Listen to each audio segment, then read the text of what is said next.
جب تک آپ کی سوچیں وہ نہیں ہوتی جو نبی پاک نے اپنی امت کو دی ہیں. نہیں تقریریں سمجھ کے باتوں کو سنا نہ کرو, تھوڑی دیر ڈیرا ڈال کے تو دیکھو بھلا وہ سوچیں کیا ہے.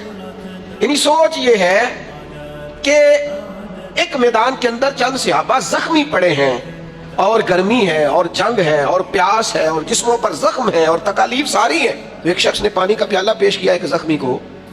سوچ قومی ہے, دکھ سکھ سانجے ہیں, مزاج میں وحدت ہے, طبیعت ایک دوسرے کے بارے میں سوچتی ہے, دل دوسروں کے لیے دھڑکتا ہے.